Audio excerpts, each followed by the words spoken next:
नमस्कार, उत्तराखंड समाचार में आपका स्वागत है। मैं रेणु प्रीति पंत। सबसे पहले मुख्य समाचार। प्रधानमंत्री नरेंद्र मोदी कल ओडिशा में करेंगे बीएसएनएल की स्वदेशी 4G प्रणाली का उद्घाटन। भारत होगा दूरसंचार उपकरण बनाने वाले प्रमुख 5 देशों में शामिल।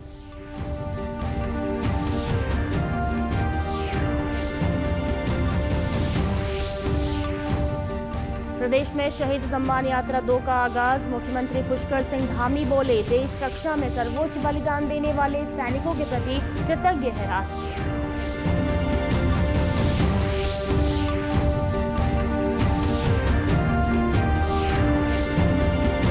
और बागेश्वर के उपभोक्ताओं को भी मिल रहा जीएसटी बचत उत्सव का लाभ। वाहनों की खरीद में मिल रही भारी छूट, बिक्री बढ़ी। अब समाचार विस्तार से। प्रधानमंत्री नरेंद्र मोदी कल उड़ीसा में सार्वजनिक क्षेत्र की दूरसंचार कंपनी बीएसएनएल की स्वदेशी 4G प्रणाली का उद्घाटन करेंगे। इसकी शुरुआत के साथ ही भारत दूरसंचार उपकरण बनाने वाले देशों की प्रतिष्ठित श्रेणी में शामिल हो जाएगा। बीएसएनएल उत्तराखंड के महाप्रबंधक कुलविंदर कुमार ने मीडिया से बातचीत में कहा कि आत्मनिर्भर भारत की दिशा में यह तकनीक बेहद कारगर साबित होगी। स्वदेशी 4G लॉन्च के बाद भारत दुनिया के 5 चुनिंदा देशों में शामिल हो जाएगा जो स्वदेशी 4G प्रणाली का निर्माण और तैनाती करने में सक्षम है। 4G जो कि आत्मनिर्भर भारत का एक इनिशिएटिव आधारित है।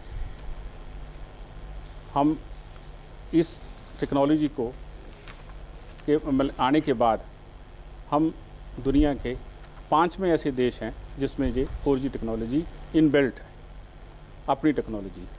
पहले हम मतलब कि जो भी टेक्नोलॉजी 2G, 3G, 4G जो अदर प्राइवेट ऑपरेटर के पास भी चल रही है वो इंपोर्ट होती थी। वो उस टेक्नोलॉजी में इंडिया का कोई रोल नहीं, हम ओनली इंपोर्ट करते थे। ये जो हमारा 4G स्वदेशी टेक्नोलॉजी है, ये हमारी भारत की अपनी टेक्नोलॉजी है, अभी ऑपरेशनल है। देहरादून में आयोजित शहीद सम्मान यात्रा 2 के उद्घाटन अवसर पर मीडिया से बात करते हुए मुख्यमंत्री पुष्कर सिंह धामी ने कहा कि देश रक्षा में तैनात हमारे वीर शहीदों ने अपना आज हमारे कल के लिए न्यौछावर किया है। उनके त्याग और पराक्रम के कारण ही हम सब सुरक्षित और स्वतंत्र हैं। उन्होंने कहा कि यह शहीद सम्मान यात्रा उन अमर बलिदानियों को समर्पित है जिनकी शौर्य गाथा और बलिदान सदैव हमें प्रेरणा देते रहेंगे। शहीदों के बलिदान को कभी भुलाया नहीं जा सकता। मुख्यमंत्री ने कहा कि हमारे लिए यह गर्व का अवसर है जब हम उन परिवारों के प्रति कृतज्ञता व्यक्त कर रहे हैं जिन्होंने राष्ट्र के लिए अपना सबसे बड़ा बलिदान दिया।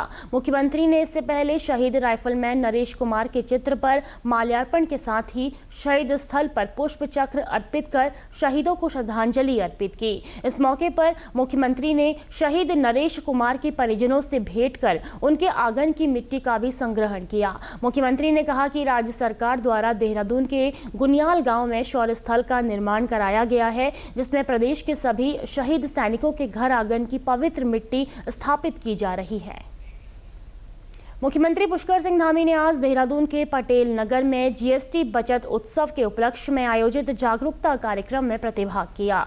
मुख्यमंत्री ने इस दौरान व्यापारियों और आम लोगों से भेंट कर जीएसटी की घटी दरों के लाभ के बारे में फीडबैक लिया। मुख्यमंत्री ने कहा कि प्रधानमंत्री नरेंद्र मोदी के नेतृत्व में देश में आर्थिक सुधारों का नया दौर शुरू हुआ है और जीएसटी की दरों में कमी से समाज में सभी वर्गों के जीवन को खुशहाल बनाने की ऐतिहासिक पहल हुई है। मुख्यमंत्री ने कहा कि जीएसटी की नई दरों से उपभोक्ता वस्तुएं सस्ती होने से आम लोगों को काफी लाभ मिलेगा। उन्होंने व्यापारियों से जीएसटी की घटी दरों के बारे में ग्राहकों को पूरी जानकारी देने का आग्रह भी किया। इस दौरान स्वदेशी और स्थानीय उत्पादों को प्राथमिकता देकर प्रदेश एवं देश की अर्थव्यवस्था को मजबूत करने का भी आह्वान किया। जीएसटी दरों में आई कमी का लाभ बागेश्वर के उपभोक्ताओं को भी मिल रहा है। नवरात्र के सीजन में वाहन खरीदने वाले ग्राहकों को इसका खासा लाभ मिला है। ऑटोमोबाइल कारोबारियों ने बताया कि जीएसटी घटने के बाद गाड़ियों के दाम करीब 3 साल पहले की कीमतों पर लौट आए हैं। इससे उपभोक्ताओं को राहत मिली है। एक कार शोरूम के मैनेजर धीरज शाह ने कहा कि जिले में सबसे ज्यादा बिकने वाली कार पर करीब 1 लाख रुपए का सीधा फायदा मिल रहा है। देखिए, जिस प्रकार से सरकार ने जीएसटी के रेट्स वगैरह कम करवाए हैं तो ऑटोमोबाइल सेक्टर में काफ़ी जो है लोगों ने ग्राहक जितने क्वेरीज वगैरह आ रही हैं। पहले जो हमारी ऑल्टोस थी उसमें 1 लाख रुपए तक की छूट जीएसटी रिबेट्स मिली है। जीएसटी के रेट्स में अंतर आए हुए हैं और वैगनार्स वगैरह में 72-73,000 के आसपास रेट कम हुए हैं। तो उससे क्या है, लोगों में क्यूरियोसिटी है, लोग फ़ोन कर रहे हैं। तो हमारे पास क्या नवरात्रा फेस्टिवल तो हमारा अच्छा जा ही रहा है, तो हमारे पास दीपावली के लिए भी कस्टमर्स के फ़ोन आने लगे। इवन बुकिंग्स वगैरह हम लोगों ने स्टार्ट कर दी दीपावली की।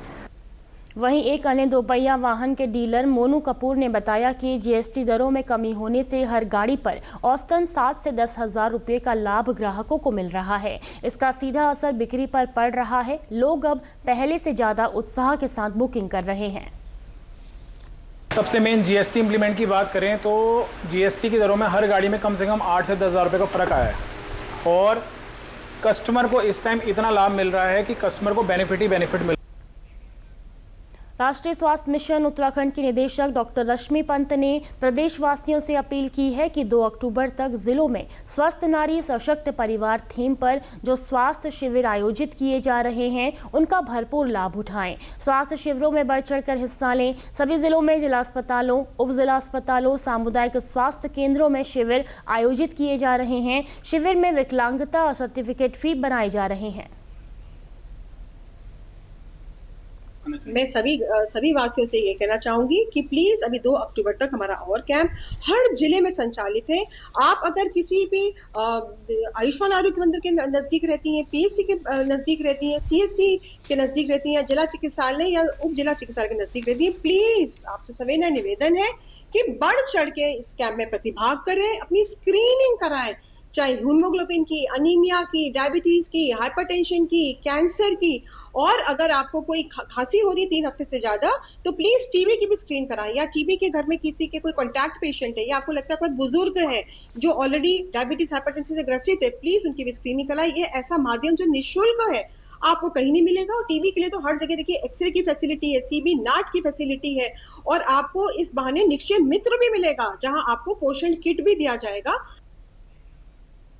उत्तराखंड की पर्वतीय जिलों में तीर्थाटन और पर्यटन की अपार संभावनाएं हैं। राज्य निर्माण के बाद से धार्मिक और पर्यटन स्थलों के विकास के लिए लगातार प्रयास किए जा रहे हैं, लेकिन अब भी कई जगहों पर तीर्थयात्रियों और पर्यटकों को ठहरने और खाने की समुचित सुविधा नहीं मिल पा रही है।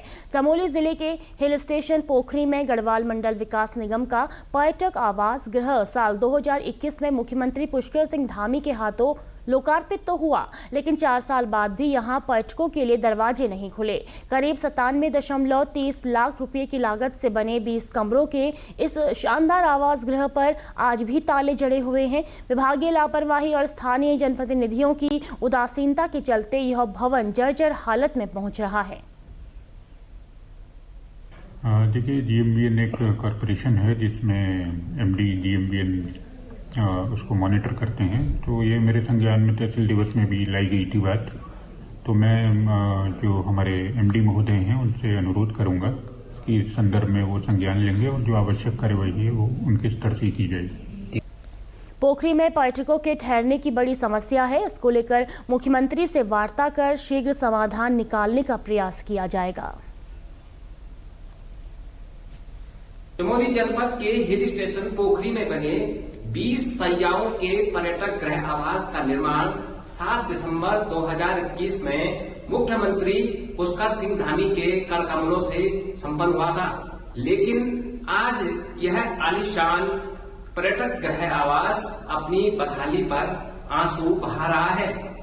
मुख्यमंत्री पुष्कर सिंह धामी के लोकार्पण के बाद इस पर्यटक आवास की सुध लेने के लिए न तो प्रशासन ने कोई कोशिश की है और न ही यहाँ के जनप्रतिनिधियों ने कभी भी इसकी सुध ली है, जिससे सरकारी धन का लगातार यहाँ पर दुरुपयोग दिखाई दे रहा है। भानु प्रकाश नेगी, दूरदर्शन समाचार, पोखरी, चमोली।